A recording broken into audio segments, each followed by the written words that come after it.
Hello दोस्तों, प्रबल academy के ऑनलाइन पोर्टल पर आप सभी का स्वागत है। दोस्तों, मैं फिजिक्स फैकल्टी, जैसा कि हम लोग अभी तक डिस्कस कर रहे थे कि हम लोगों ने इलेक्ट्रिक चार्ज के बारे में पढ़ा था फिजिक्स में। वॉल्यूम फर्स्ट की बात कर रहे थे, सीबीएसई का हम लोग टॉपिक लेके चल रहे हैं। इलेक्ट्रिक चार्ज होता क्या है, उसकी प्रॉपर्टी के बारे में पढ़ा, स्टैटिक चार्ज पढ़ा। उसके बाद में इस इलेक्ट्रिक चार्ज के कारण कितना फोर्स लगता है, relativity, force, Coulomb's law, electric field intensity, electric field, ये सारी चीज़ें हमने प्रीवियस क्लास में डिस्कस कर लिया था।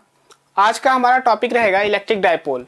दोस्तों, हमने बताया था कि जो आपका डायपोल और चार्ज, जो कूलॉम्स लॉ होता है, वो सिर्फ और सिर्फ पॉइंट चार्ज पे ही एप्लीकेबल होता है। इसके बारे में हमने डिस्कस कर दिया था, आपको प्रीवियस क्लास में बता दिया था। उसके बाद में चार्ज डिस्ट्रीब्यूशन आपको कल बताया हुआ था कि चार्ज किस तरह से डिस्ट्रीब्यूट होते हैं, linear charge distribution, areal charge distribution और वॉल्यूमेट्रिक चार्ज डिस्ट्रीब्यूशन। तो तीनों चार्ज डिस्ट्रीब्यूशन को हम लोग कल क्या कर दिया था। आज हम लोग बात करेंगे इलेक्ट्रिक डायपोल पे। आज का हमारा टॉपिक है electric dipole.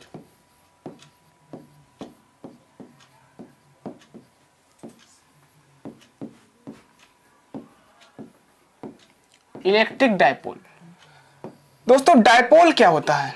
What is dipole? Dipole होता क्या है? तो हमने कहा कि जब दो अपोजिट चार्ज एक दूसरे से कुछ डिस्टेंस पे बाउंड हो, अटैच हो, तो वो जो आपका स्ट्रक्चर बनेगा वो आपका डायपोल कहलाता है।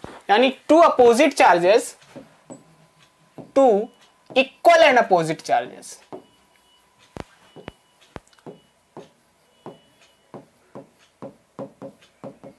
To equal and opposite charges attached with some distance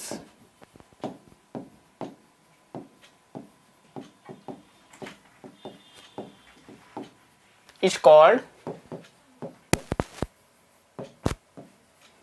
dipole. Two equal and opposite charges attached with some distance is called dipole. अब इसका एक एग्जांपल लेते हैं। जैसे कि हमने बताया NaCl आपका क्या है, एक डायपोल है। बात करते हैं सोडियम का एक आइटम लीजिए और क्लोरीन का एक आइटम लीजिए, और दोनों को हमने बाउंड करके रखा है कि Na के पास में जब आप इसको तोड़ोगे तो Na plus plus Cl minus, एक पॉजिटिव चार्ज Na के पास में और एक नेगेटिव चार्ज क्लोरीन के पास में, तो इक्वल है, एक पास में है और दोनों एक दूसरे के अपोजिट भी हैं। तो जब ये दो से आपस में पास में आते हैं, अटैच होते हैं, आपको पता है कि हमारा जो सेंटर ऑफ मास होता है वो सेंटर पे लोकलाइज होता है। तो इन दोनों का जो बीच का डिस्टेंस है, ये कुछ डिस्टेंस पे ये बाउंड होंगे। तो ये आपका एक Na प्लस और ये क्लोरीन का माइनस, दो अपोजिट चार्जेस कुछ डिस्टेंस पे एक दूसरे के अटैच्ड हैं, तो इसीलिए हम इसे बोलते हैं डायपोल। यानी कि NaCl जो हमारा है वो एक डायपोल है।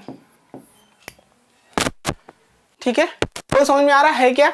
दो इक्वल अपोजिट चार्जेस जब अटैच होते हैं किसी सम डिस्टेंस पे, तो वो आपका डायपोल कहलाता है। डायपोल आपका NaCl हो सकता है, H हो सकता है।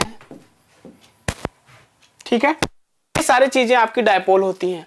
बात कर रहे हैं हम लोग इलेक्ट्रिक डायपोल की। इलेक्ट्रिक डायपोल, अच्छा, कुछ और डायपोल होते हैं जो पहले डायपोल तो नहीं होते, लेकिन बाद में जब उस पर इलेक्ट्रिक फील्ड अप्लाई किया जाता है तो डायपोल हो जाते हैं। फॉर एग्जांपल H2O, ये आपका डायपोल स्टार्टिंग में नहीं है, बाद में जब इस पर आप इलेक्ट्रिक फील्ड अप्लाई करते हैं तब ये आपका डायपोल हो जाता है। हाइड्रोजन, ये इसका स्ट्रक्चर है। हाइड्रोजन के पास 1 प्लस, इस हाइड्रोजन के पास 1 प्लस, ऑक्सीजन के पास 2 प्लस। अच्छा, तो इसका प्लस और इसका प्लस बीच में कहीं आएगा ये, और इसका माइनस, तो कुछ डिस्टेंस पे अटैच होंगे। ये प्लस और माइनस डिस्टेंस पे अटैच हैं। तो आपका ये कब होगा? जब हम इस पर इलेक्ट्रिक फील्ड अप्लाई करेंगे, तब जाके आपका H2O डायपोल बनेगा। तो कुछ केसेस में आपका पहले से डायपोल होता है और कुछ केसेस में जब हम उस पर इलेक्ट्रिक फील्ड अप्लाई करते हैं तब वो डायपोल बनता है। अच्छा, तो जो डायपोल है इसको हम लोग पोलर भी बोलते हैं। दैट इज NaCl क्या है, ये एक पोलर मटेरियल है।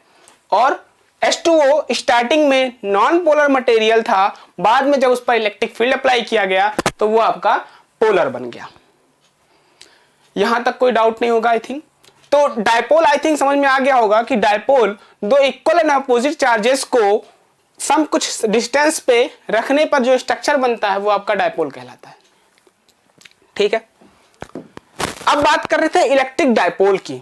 तो इलेक्ट्रिक डायपोल मतलब दो इक्वल चार्जेस होंगे और अपोजिट होंगे, यानी कि टू इक्वल चार्जेस, एक प्लस Q होगा और एक माइनस Q होगा। दो अपोजिट चार्जेस किसी डिस्टेंस पर बाउंड होंगे, दैट इज कॉल्ड डायपोल। ये डिस्टेंस कितना होगा अभी हम देखेंगे। ये डिस्टेंस हमारा होता है 2L, बीच में आपका एक सेंटर, यानी इस सेंटर से L इधर L इधर, ये आपका इलेक्ट्रिक डायपोल हुआ। दो equal and opposite charges some distance पे अटैच हैं, इलेक्ट्रिक डायपोल। अच्छा, इन डायपोल के पास में क्या क्या प्रॉपर्टी होगी, तो आप देख रहे हो एक पॉजिटिव चार्ज है, एक नेगेटिव चार्ज है, और पॉजिटिव चार्ज और नेगेटिव चार्ज इन दोनों की वजह से इलेक्ट्रिक फील्ड इंटेंसिटी बनेगी। लेकिन दोनों इक्वल हैं तो दोनों को न्यूट्रल हो जाना चाहिए, यानी कि एक पॉजिटिव एक नेगेटिव मिलता है तो दोनों न्यूट्रल हो जाते हैं ना, उसकी वजह से कोई इलेक्ट्रिक फील्ड इंटेंसिटी नहीं बनेगी। लेकिन यहां पर आप देख रहे हो दोनों चार्जेस मिल तो रहे हैं लेकिन कुछ डिस्टेंस पर हैं, और अगर कुछ डिस्टेंस पर हैं तो इनकी वजह से इलेक्ट्रिक फील्ड इंटेंसिटी बनेगी। इस चार्ज की वजह से इलेक्ट्रिक फील्ड इंटेंसिटी बनेगी, इस चार्ज की वजह से इलेक्ट्रिक फील्ड इंटेंसिटी बनेगी, यानी दोनों चार्ज की वजह से इलेक्ट्रिक फील्ड इंटेंसिटी बनेगी। कितनी बनेगी ये हम आगे भी डिस्कस करेंगे। तो डायपोल की वजह से इलेक्ट्रिक फील्ड इंटेंसिटी के बारे में क्या बनेगा ये पढ़ना है। दूसरी चीज, जब इस डायपोल को आप किसी इलेक्ट्रिक फील्ड में रख देंगे तो इस पर क्या इफेक्ट पड़ेगा, कौन सा मोशन करेगा, लीनियर मोशन करेगा या रोटेशनल मोशन करेगा, ये हम देखेंगे। तो जब इस डायपोल को आप किसी इलेक्ट्रिक फील्ड में रखोगे तो ये डायपोल रोटेशन करने लगता है, रोटेट करने लगता है। क्यों रोटेट करता है आगे देखेंगे। लेकिन जब ये रोटेट करेगा तो हम कहेंगे कि डायपोल का मूवमेंट हो रहा है, that is called dipole movement. आपने पढ़ा होगा 11th में moment of force, couple of force, यानी कि जब फोर्स इस ऑब्जेक्ट पर फोर्स लगाते हैं कुछ डिस्टेंस से तो force into distance moment of force कहलाता था। मास था तो mass into distance moment of mass कहलाता था। इसी तरह से जब यहां पर हम इस डायपोल पर, डायपोल में मोमेंटम हो रहा है, डायपोल मोमेंट कर रहा है, तो इसे हम डायपोल मोमेंट बोलेंगे। ठीक है,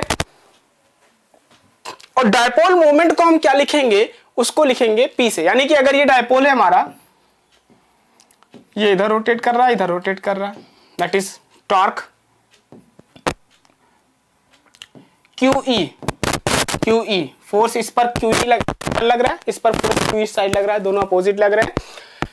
तो QE इंटू QE, बीच से डिस्टेंस कितना होगा, Q into 2QE, that is called torque. तो इन दोनों का 2 into QE that is momentum, dipole momentum. तो मोमेंटम को अगर हम निकालना चाहें, डायपोल मोमेंटम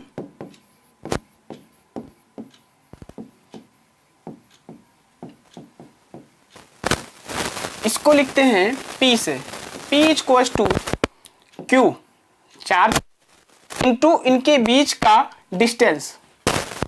भाई मोमेंट ऑफ फोर्स हमारा यही था, फोर्स इंटू डिस्टेंस। तो यहां पर डायपोल मोमेंट निकालना है, दैट्स वाई चार्ज इंटू बीच का distance 2L।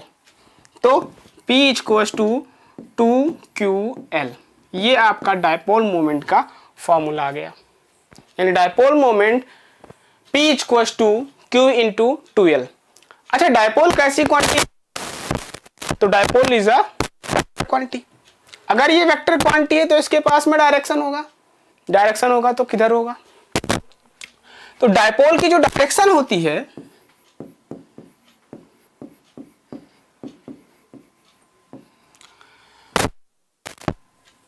Along the line, dipole के लाइन में, लेकिन कहां, माइनस से प्लस, यानी कि जो डायरेक्शन होगी माइनस से प्लस होगी लाइन के अलोंग, along the line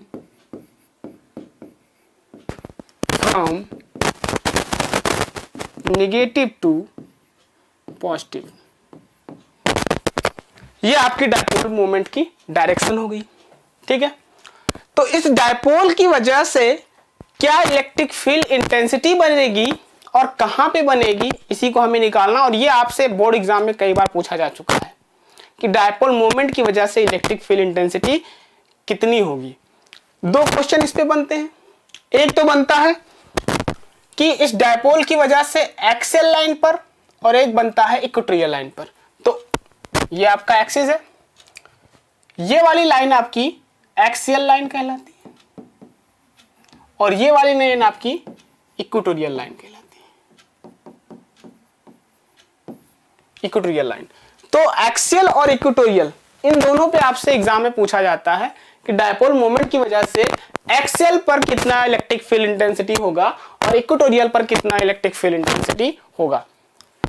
एक जनरल पॉइंट भी आता है, लेकिन इसका प्रूफ आपके बोर्ड में दिया नहीं गया है, दैट्स व्हाई जल्दी पूछता नहीं है। तो बात कर रहे हैं हम लोग इलेक्ट्रिक फील्ड इंटेंसिटी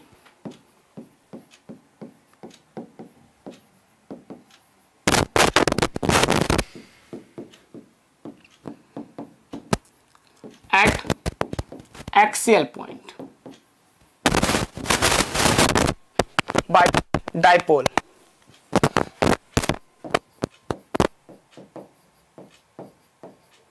डायपोल के कारण इलेक्ट्रिक फील्ड इंटेंसिटी उसके एक्सियल पे कितनी होगी। ठीक है, हमने दो पॉजिटिव चार्ज को लिए, एक नेगेटिव और एक पॉजिटिव, दो अपोजिट चार्ज ले लिए।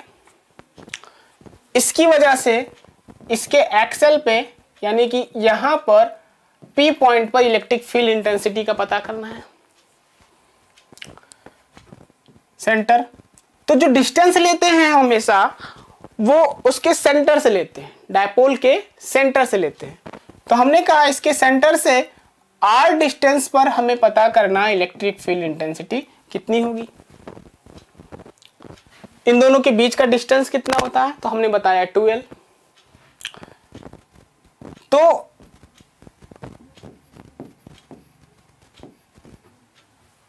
अब हम निकालेंगे इस प्लस q की वजह से और माइनस q की वजह से इलेक्ट्रिक फील्ड इंटेंसिटी कितनी आई। दोनों की वजह से इलेक्ट्रिक फील्ड इंटेंसिटी निकालेंगे और उसके बाद दोनों को ऐड कर देंगे। जो इलेक्ट्रिक फील्ड इंटेंसिटी आएगी वो इस डायपोल की इलेक्ट्रिक फील्ड इंटेंसिटी हो जाएगी। ठीक है, तो हम प्लस q की वजह से इलेक्ट्रिक फील्ड इंटेंसिटी निकालते हैं, यानी electric field intensity due two plus q। Plus q की वजह से इलेक्ट्रिक फील्ड इंटेंसिटी हम निकाल रहे हैं। तो इलेक्ट्रिक फील्ड इंटेंसिटी का फॉर्मूला हमने कल बताया था, E equals to 1/4 pi epsilon naught q by r square. ठीक है, तो E equal to E plus q, plus q की वजह से निकाल लें, that's why E plus q equals to 1/4 pi epsilon naught. अब प्लस क्यू की वजह से निकाल रहे हैं तो हमारा चार्ज क्या होगा, प्लस क्यू अपॉन इस प्लस क्यू से इसका डिस्टेंस लेंगे। तो ध्यान दीजिए ये पूरी डिस्टेंस आपकी r है, ये आपका इतना l है, तो इतना कितना होगा पूरा r, ये l, तो ये कितना बचेगा r माइनस l, यानी कि डिस्टेंस जो होगी वो r माइनस l का होल स्क्वायर। इस प्लस क्यू की वजह से इलेक्ट्रिक फील्ड इंटेंसिटी हमारी इतनी आएगी। ठीक है, electric field intensity due to minus q, minus q की वजह से इलेक्ट्रिक फील्ड इंटेंसिटी निकालेंगे तो E माइनस क्यू। चूंकि माइनस क्यू की वजह से निकाल रहे हैं तो साइन कैसा होगा, माइनस 1/4 पाई एप्सिलॉन नॉट। अब माइनस क्यू की वजह से निकाल रहे हैं तो चार्ज हमने माइनस लिया, दैट्स वाई क्यू। और डिस्टेंस कहां से लेंगे, इस माइनस क्यू से ले लेंगे। तो माइनस क्यू से जब डिस्टेंस लेंगे तो ये पूरी डिस्टेंस है आपकी r, इतनी डिस्टेंस और बची, और ये डिस्टेंस कितनी है l, तो पूरी कितनी हो जाएगी r प्लस l, यानी कि r प्लस l का होल स्क्वायर। ये हमने प्लस क्यू और माइनस क्यू दोनों की वजह से इलेक्ट्रिक फील्ड इंटेंसिटी निकाल ली। अब हमें पता क्या करना है, इस पूरे डायपोल की वजह से इस पी पॉइंट पर इलेक्ट्रिक फील्ड इंटेंसिटी कितनी है हमें ये पता करना है। तो हम क्या करेंगे, इन दोनों की वजह से इलेक्ट्रिक फील्ड इंटेंसिटी यहां निकालेंगे, ठीक है, यानी सम कर देंगे, ठीक है। तो नेट इलेक्ट्रिक फील्ड इंटेंसिटी क्या होगा, दिस प्लस दिस, यानी कि 1/4 pi epsilon not, 1/4 pi epsilon not यहाँ भी, 1/4 पाई एप्सिलॉन नॉट यहाँ भी कॉमन ले लेते हैं, और साथ में आपका क्यू भी कॉमन हो जाएगा। तो बचेगा क्या, 1/r माइनस एल का होल स्क्वायर,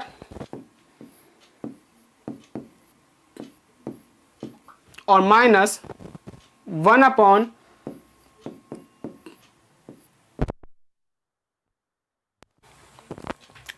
ये आपका नेट इलेक्ट्रिक फील्ड इंटेंसिटी आ गया। अब इस इक्वेशन को हम सॉल्व करेंगे। सॉल्व करने का मतलब आप एलसीएम ले लीजिए,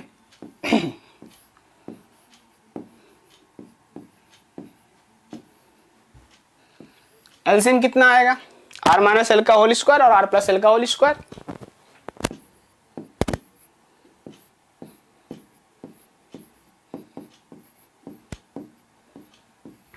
cross multiply,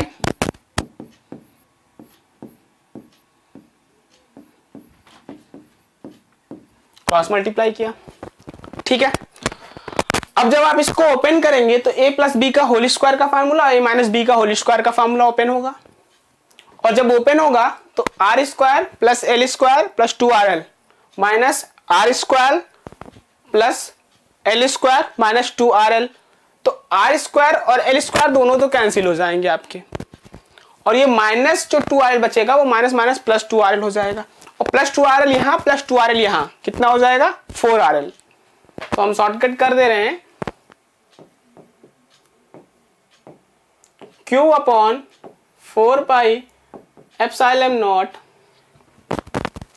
into 4rl upon r minus l का होल स्क्वायर और r प्लस एल का होल स्क्वायर। अच्छा, यहां तक किसी को कोई डाउट तो है नहीं, ठीक है। अब देखिए यहां से अगर आप देखेंगे तो 2, इस 4 को 2 इंटू 2 लिख सकते हैं,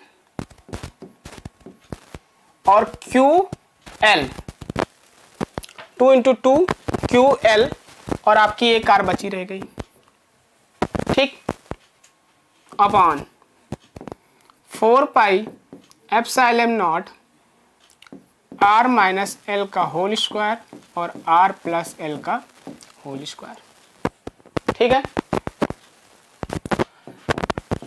अभी हमने आपको डायपोल मोमेंट का फॉर्मूला बताया था, क्या था, P इक्वल्स टू 2QL, तो आप देख रहे हो 2QL यहां पे मिल रहा है हमें, ठीक है। तो 2 और 2QL की जगह पे लिख दिया हमने P upon 4 pi epsilon not, एक r भी आपका रखा हुआ है। अच्छा, अब आपको इतना तो पता है कि एक्चुअली जो होते हैं डायपोल, ये किसी एटम के अंदर होते हैं, और एटम के अंदर इतने छोटे होते हैं कि इनके बीच का डिस्टेंस और छोटा होता है कंपेयर टू दिस का, इस r की अपेक्षा हमारा जो l है वो बहुत ही छोटा होगा, दैट्स वाई हम l को निग्लेक्ट कर देते हैं, और उसका अगर स्क्वायर करोगे तो वो और छोटा हो जाएगा, दैट्स वाई हम l को क्या करते हैं, निग्लेक्ट कर देते हैं, यानी r is greater then l, so neglect l। l को जब निग्लेक्ट कर देंगे तो यहां से आपका l खत्म, यहां से l खत्म, तो क्या बचेगा आर स्क्वायर और आर स्क्वायर, आर स्क्वायर और are square, that means r की power 4।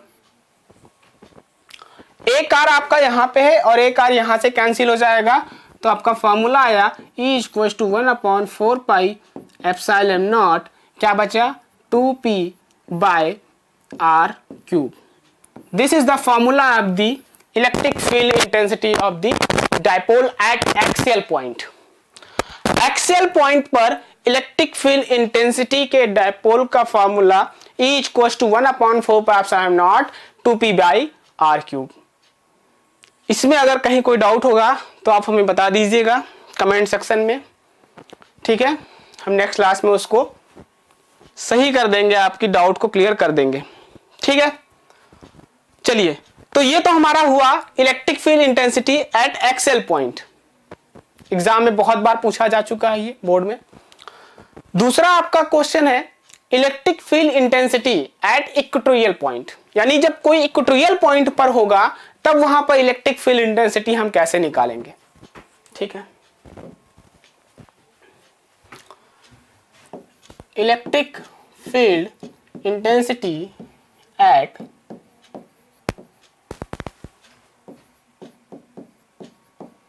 Equatorial point by dipole. Dipole के कारण electric field intensity equatorial point पर कितना होगा, इसको समझिएगा। तो हमने कहा, फिगर देखिए, -q + q, आपका इक्वेटोरियल पॉइंट यहां कहीं होगा। तो हमने कहा ये इक्वेटोरियल पॉइंट, इस P पर इलेक्ट्रिक फील्ड इंटेंसिटी बतानी है। अभी हमने कहां देखा था, एक्स पर, सॉरी एक्सेल पॉइंट पर। अभी हमें कहां बताना है, P पॉइंट पर। दिख नहीं रही है, फिर से बना दे रहे हैं।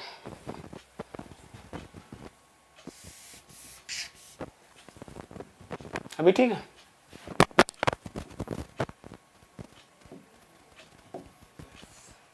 इस P पॉइंट पर हमें इलेक्ट्रिक फील्ड इंटेंसिटी का पता करना है, ठीक है। ये जो इनके बीच का डिस्टेंस है वो कितना है, r, यानी यहां से r डिस्टेंस पे इलेक्ट्रिक फील्ड इंटेंसिटी का पता करना है। तो इस -q की वजह से यहां पर इलेक्ट्रिक फील्ड इंटेंसिटी कितना होगा, और इस +q की वजह से यहां पर इलेक्ट्रिक फील्ड इंटेंसिटी कितना होगा, ये हम पता करेंगे, ठीक है। ओके, और इन दोनों की वजह से इलेक्ट्रिक फील्ड इंटेंसिटी जो यहां पर आएगी उसको हम देखेंगे आगे क्या होगा। चलो, तो इस +q की वजह से इलेक्ट्रिक फील्ड इंटेंसिटी, ध्यान दीजिएगा, इन दोनों के बीच का let suppose that angle theta है। इसको नीचे बना दे, दिखेगी नहीं आपको, यहां देखिए।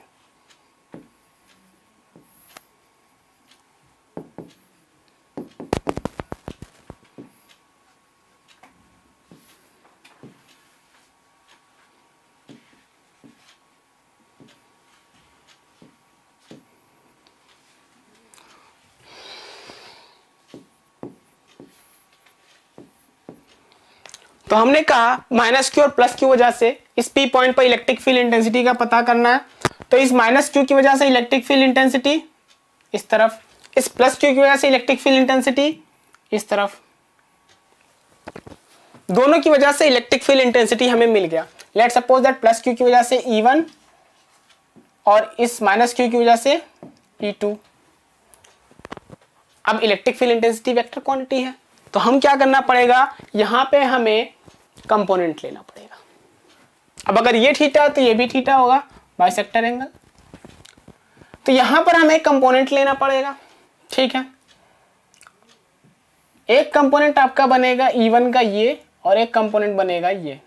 अगर ये थीटा है तो ये भी कितना होगा, थीटा, और अगर ये थीटा है तो ये भी कितना होगा, थीटा। तो इस E1 का दो कंपोनेंट, एक ये और एक ये, यानी कि E cos थीटा, और इसकी वजह से ये component E sin theta. E2 के दो कंपोनेंट, एक कंपोनेंट ये, एक कंपोनेंट ये, तो इसकी वजह से फिर ई कॉस थीटा और ये वाला कंपोनेंट ई साइन थीटा, ये वाला कंपोनेंट। अब आप देख रहे हैं कि ई साइन थीटा और ई साइन थीटा ये दोनों कंपोनेंट तो कैंसिल हो रहे हैं एक दूसरे के, दोनों इक्वल। तो E sine theta is cancelled out each other.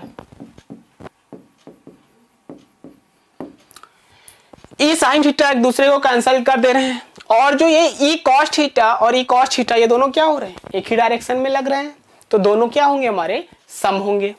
यानी कि जो आपका ई नेट आएगा दोनों की वजह से, प्लस क्यू और माइनस क्यू वजह से, वो क्या होगा, ई कॉस थीटा और प्लस ई कॉस थीटा, दोनों का सम होगा। दोनों का sum that is 2e cos theta.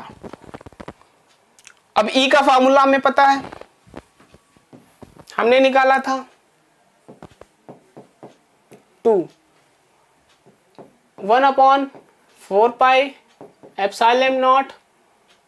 अच्छा, इन दोनों की वजह से इलेक्ट्रिक फील्ड इंटेंसिटी यहां पर कितना होगा, तो हमने कहा भैया प्लस क्यू की वजह से कितना होगा, तो इनके बीच का डिस्टेंस निकालेंगे। डिस्टेंस कैसे निकालोगे, अगर ये आर है, ये एल है, ये राइट एंगल ट्रायंगल है, तो आपका ये परपेंडिकुलर, ये बेस और ये हाइपोटेनियस।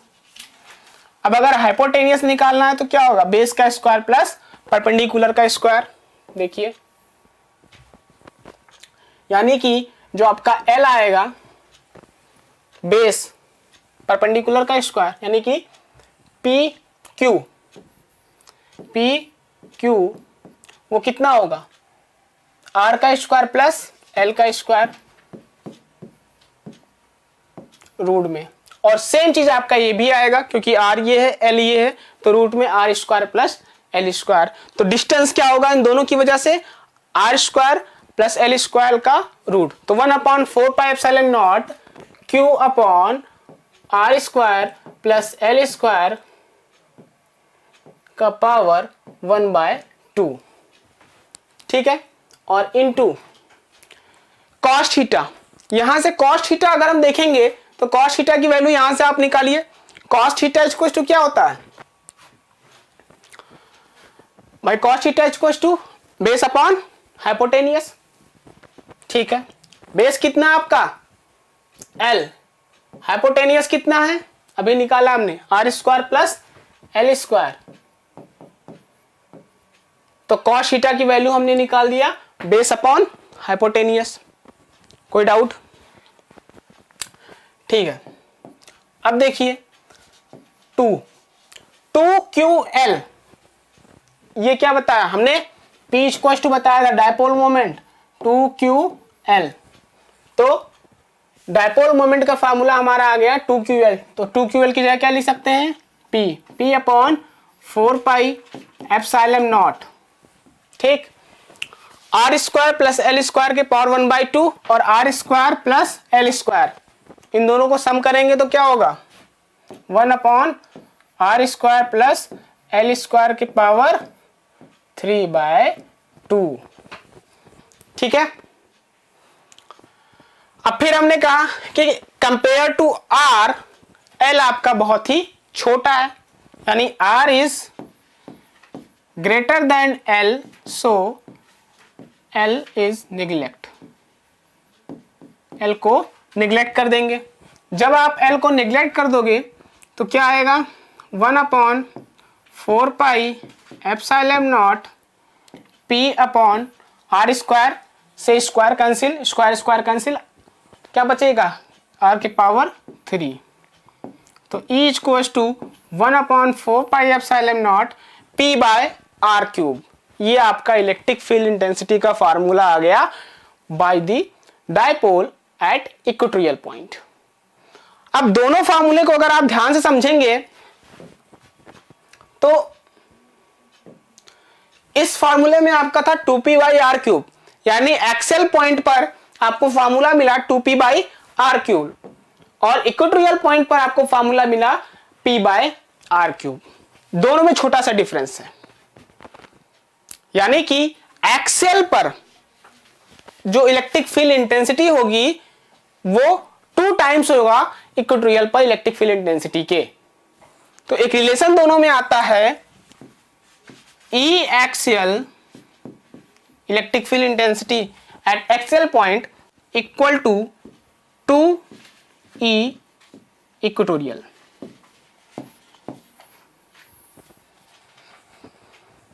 क्लियर? यानी कि इक्वेटोरियल पर जो इलेक्ट्रिक फील्ड इंटेंसिटी होगा वो एक्सेल का हाफ होगा। यहां तक कोई डाउट नहीं है?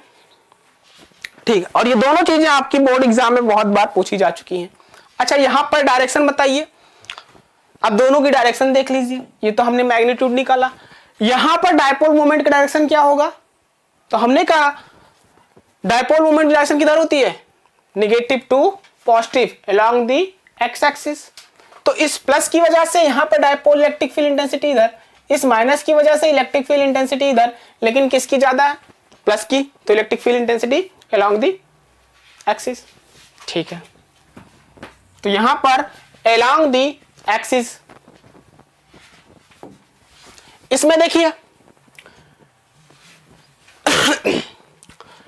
दोनों क्या हो रहे हैं डायरेक्शन, ई कॉस थीटा और ई कॉस थीटा, यानी दोनों डायरेक्शन हमारे किधर है? इसी साइड। तो डायपोल मोमेंट की डायरेक्शन किधर होती है? This side. यहां पर इलेक्ट्रिक फील्ड इंटेंसिटी की डायरेक्शन जस्ट अपोजिट, यानी कि यहां पर इलेक्ट्रिक फील्ड इंटेंसिटी की डायरेक्शन डायपोल मोमेंट के डायरेक्शन के अपोजिट है, यानी opposite to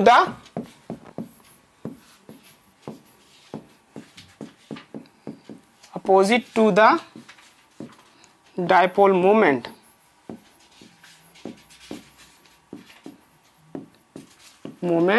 direction.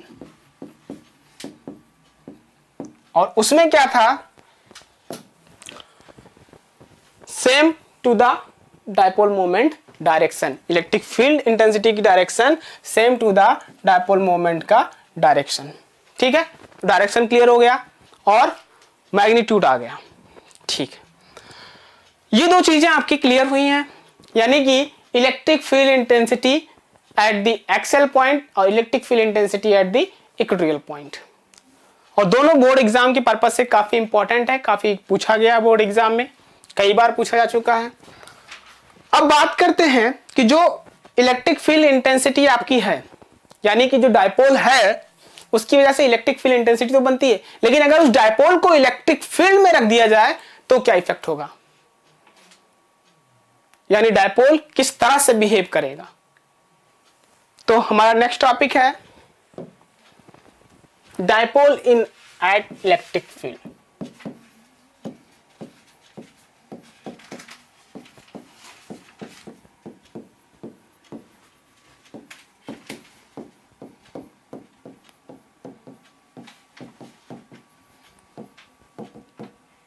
Dipole in uniform electric field. किसी डायपोल को जब हम यूनिफॉर्म इलेक्ट्रिक फील्ड में रखते हैं तो उसका क्या इफेक्ट होता है ये देखना है। तो हमने कहा एक यूनिफॉर्म इलेक्ट्रिक फील्ड बना दिया,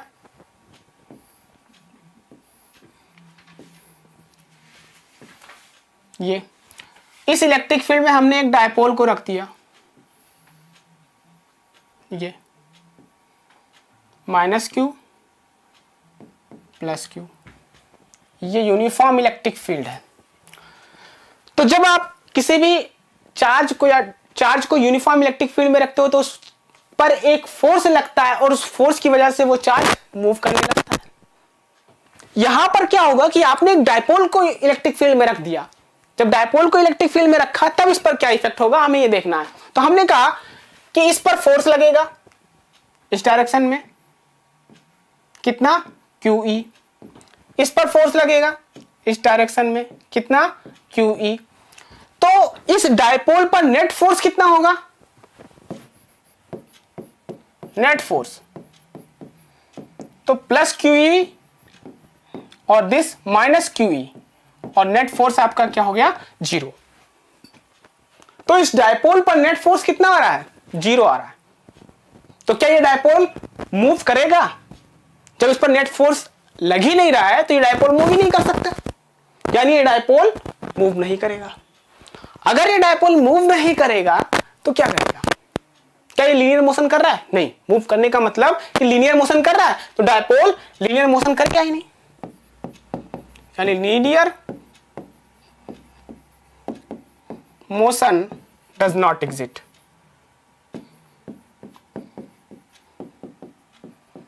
अगर लीनियर मोशन एग्जिस्ट नहीं कर रहा है तो ये क्या करेगा? तो आप देख रहे हो कि इस पर एक फोर्स इधर और इस पर एक फोर्स इधर, दोनों के बीच में कुछ डिस्टेंस है, और आपको पता है कि जब दो फोर्सेस के बीच में कुछ डिस्टेंस होता है तो उस पर मोमेंट ऑफ कपल लगता है, दैट इज टॉर्क। तो इस पर एक टॉर्क एप्लीकेबल हो जाएगा, यानी एक फोर्स इस पर इधर लग रहा है, एक फोर्स इस पर इधर लग रहा है, और ये आपका ऑब्जेक्ट घूम जाएगा।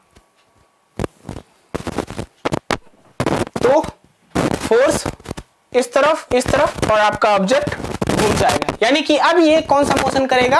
Rotational motion. दैट मींस कि जब भी किसी डायपोल को इलेक्ट्रिक फील्ड में रखते हैं, इलेक्ट्रिक फील्ड में, तो वो लीनियर मोशन नहीं करता है, वो कैसा मोशन करता है? रोटेशनल मोशन, यानी कि उस पर एक टार्क एग्जिस्ट आ जाती है। अब इस पर टार्क कितना एप्लीकेबल होगा? तो हमने कहा कि टार्क का फॉर्मूला क्या होता है? Tau is equal force into perpendicular distance.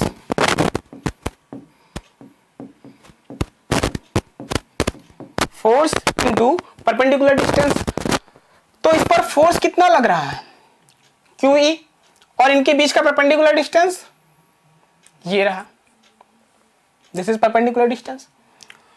अगर इनके बीच का एंगल थीटा है, ये आपका डायपोल मोमेंट है, और ये इलेक्ट्रिक फील्ड है, इंटेंसिटी, दोनों के बीच का एंगल थीटा। अगर इनके बीच का एंगल थीटा है तो लेट्स सपोज दैट AB, तो आप इस ट्रायंगल में देखेंगे ये AB हाइपोटेनियस, ये परपेंडिकुलर और ये बेस। तो परपेंडिकुलर और हाइपोटेनियस के बीच में क्या रिलेशन है? तो sine theta is equal to perpendicular upon hypotenuse. ठीक है, तो फोर्स इंटू डिस्टेंस, फोर्स कितना? QE, डिस्टेंस कितना इनके बीच का? BC, distance, perpendicular distance BC, और इस BC की वैल्यू निकालेंगे तो ये डिस्टेंस कितना है हमारा? 2L। भाई डायपोल के बीच का डिस्टेंस हमें पता है कितना है? 2L। तो अगर हम निकालेंगे sine theta is equal to in triangle ABC, sine theta is equal to perpendicular BC upon hypotenuse कितना? 2L। तो BC की वैल्यू निकालेंगे कितना आएगा? 2L sine theta. ठीक है, तो BC की वैल्यू पुट कर सकते हैं, QE into 2L sine theta. QE equal to 2L sine theta, और आपको पता है dipole moment P equal to क्या होता है? Q into 2L। तो Q इंटू 2L ये क्या है? Dipole moment. तो tau equal to PE sine theta, ये आपका टॉर्क का फॉर्मूला आ गया, यानी कि टॉर्क आ गया। जब किसी डायपोल को इलेक्ट्रिक फील्ड में रखते हैं तो उस पर एक टॉर्क अप्लाई होता है, और उस टॉर्क की वैल्यू होती है tau equal to PE sine theta. Is that clear? यानी कि ये आपका डायपोल इलेक्ट्रिक फील्ड में रोटेशनल मोशन करता है, ना कि लीनियर मोशन करता है। जब इलेक्ट्रिक फील्ड कैसा हो? यूनिफॉर्म। ठीक है, तो टॉर्क आपकी कैसी है? ये आपकी वेक्टर क्वांटिटी है, तो इसके पास में डायरेक्शन होगा, तो ये कैसा प्रोडक्ट है? P sine theta, momentum, vector quantity, electric field intensity, vector quantity, product कैसा? Cross product. तो vector tau equal to P cross vector E। ठीक है, अच्छा, अब हम आपसे एक क्वेश्चन पूछ रहे हैं कि अगर जो इलेक्ट्रिक फील्ड है वो यूनिफॉर्म ना होके नॉन यूनिफॉर्म हो, यानी नॉन यूनिफॉर्म में इलेक्ट्रिक फील्ड इंटेंसिटी अप्लाई किया जाए, इस डायपोल को नॉन यूनिफॉर्म इलेक्ट्रिक फील्ड में रखा जाए, तो ये कैसा मोशन करेगा। देखिए, जब हम इसको नॉन यूनिफॉर्म इलेक्ट्रिक फील्ड में रखेंगे तो इस पर फोर्स लगेगा। लेट्स सपोज दैट हमने इसको नॉन यूनिफॉर्म इलेक्ट्रिक फील्ड में रखा, तो इस पर फोर्स तो लगेगा भाई। एक तरफ का फोर्स इलेक्ट्रिक फील्ड ज्यादा होगा क्यों, और एक तरफ का इलेक्ट्रिक फील्ड कम होगा क्यों। तो ये जिस तरफ इलेक्ट्रिक फील्ड ज्यादा होगा उस तरफ मूव कर जाएगा। हमने कहा लेट्स सपोज दैट इस तरफ इलेक्ट्रिक फील्ड इंटेंसिटी ज्यादा है तो आपका पार्टिकल इस तरफ इलेक्ट्रिक मूव कर जाएगा, यानी लीनियर मोशन करेगा। तो खाली लीनियर मोशन ही करेगा क्या? तो आंसर इज नो, ये लीनियर मोशन नहीं करेगा। लीनियर मोशन के साथ साथ रोटेशनल मोशन भी करेगा। क्यों? क्योंकि सपोज दैट अगर इसको 5 फोर्स चाहिए था, हमने दिया इसको 7, तो 7 यहाँ है 5 यहाँ है, लीनियर मोशन तो कर रहा है। लेकिन साथ साथ में जब इसके पास में 5 था तो इसके पास में भी 5 था, तो ये रोटेशनल मोशन कर रहा था। अब इसके पास में 5 के अलावा 2 और ज्यादा है, तो वो इस 2 से लीनियर मोशन करेगा और इस 5 से रोटेशनल मोशन करेगा। तो ये जो ऑब्जेक्ट है ये रोटेशनल मोशन के साथ साथ लीनियर मोशन भी करता जाएगा ऐसे, यानी रोटेट भी होगा और लीनियर मोशन भी करेगा। यानी कि जब हम इसको नॉन यूनिफॉर्म इलेक्ट्रिक फील्ड में रखते हैं तो ये रोटेशनल और लीनियर दोनों एक साथ मोशन करता है। ठीक है, चलिए, तो यहां तक आई थिंक आपको क्लियर होगा सारी चीजें, इसमें कोई डाउट होगा नहीं। तो आज हमने डायपोल और उस डायपोल की का इलेक्ट्रिक फील्ड इंटेंसिटी और जब उसको इलेक्ट्रिक फील्ड में रखते हैं तो उस पर क्या इफेक्ट होगा, इन सब चीजों के बारे में डिस्कस किया। कल हमारा जो नेक्स्ट क्लास होगा इसमें हम लोग डायपोल पर अगर ये इस पर फोर्स लग रहा है दैट मीन्स ये वर्क डन भी कर रहा होगा तो कितना वर्क डन करेगा और उस वर्क डन का फॉर्मूला क्या होगा, क्योंकि ये भी काफी इंपॉर्टेंट है। कई बार पूछा जा चुका है कि डायपोल का वर्क डन का फॉर्मूला निकालिए। तो नेक्स्ट क्लास में हम लोग डायपोल का वर्क डन पढ़ेंगे। आज के लिए इतना ही। Thank you very much.